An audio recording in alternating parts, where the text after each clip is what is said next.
The ethical problem. The discussion takes place in the house of Cephalus, a wealthy aristocrat. In the group are Glaucon and Adamantus, brothers of Plato, and Thrasymachus, a gruff and excitable sophist. Socrates, who serves as the mouthpiece of Plato in the dialogue, asks Cephalus, "What do you consider to be the greatest blessing which you have reaped from wealth?" Cephalus answers that wealth is a blessing to him chiefly because it enables him to be generous and honest and just. Socrates, after his sly fashion, asks him just what he means by justice, and therewith lets loose the dogs of philosophic war. For nothing is so difficult as definitions, nor anything so severe a test and exercise of mental clarity and skill. Socrates finds it a simple matter to destroy one after another the definitions offered him, until at last Thrasymachus, less patient than the rest, breaks out with a roar, "What folly has possessed you, Socrates? And why do you others all drop down at one another's feet in this silly way? I say that if you want to know what justice is, you should answer and not ask, and shouldn't pride yourself on refuting others, for there are many who can ask but cannot answer." Socrates is not frightened. He continues to ask rather than answer, and after a minute of parry and thrust he provokes the unwary Thrasymachus to commit himself to a definition. "Listen then," says the angry sophist, "I proclaim that might is right and justice is the interest of the stronger.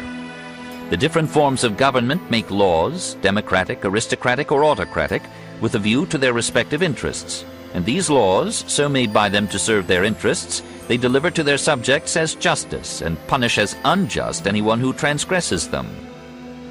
I am speaking of injustice on a large scale, and my meaning will be most clearly seen in autocracy, which by fraud and force takes away the property of others, not retail but wholesale. Now when a man has taken away the money of the citizens and made slaves of them, then, instead of swindler and thief, he is called happy and blessed by all. For injustice is censured because those who censure it are afraid of suffering, and not from any scruple they might have of doing injustice themselves." This, of course, is the doctrine which our own day more or less correctly associates with the name of Nietzsche. Verily, I laughed many a time over the weaklings who thought themselves good because they had lame paws. Thus spake Zarathustra. Stirner expressed the idea briefly when he said that a handful of might is better than a bagful of right. Perhaps nowhere in the history of philosophy is the doctrine better formulated than by Plato himself in another dialogue, Gorgias, where the sophist Callicles denounces morality as an invention of the weak to neutralize the strength of the strong. They distribute praise and censure with a view to their own interests. They say that dishonesty is shameful and unjust, meaning by dishonesty the desire to have more than their neighbors.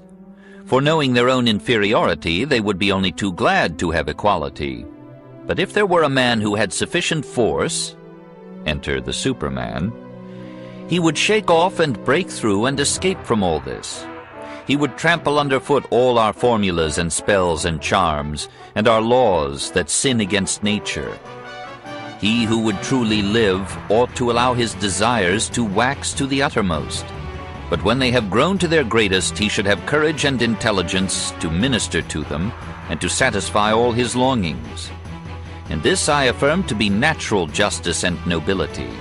But the many cannot do this, and therefore they blame such persons because they are ashamed of their own inability, which they desire to conceal, and hence they call intemperance base. They enslave the nobler natures, and they praise justice only because they are cowards. This justice is a morality not for men but for footmen, oude gar andros al andropodoutinos. It is a slave morality, not a hero morality. The real virtues of a man are courage, Andrea, and intelligence, phronesis. Perhaps this hard immoralism reflects the development of imperialism in the foreign policy of Athens and its ruthless treatment of weaker states. Your empire, said Pericles in the oration which Thucydides invents for him, is based on your own strength rather than the goodwill of your subjects. And the same historian reports the Athenian envoys coercing Melos into joining Athens in the war against Sparta. You know as well as we do that right, as the world goes, is only in question for equals in power, The strong do what they can, and the weak suffer what they must. We have here the fundamental problem of ethics, the crux of the theory of moral conduct.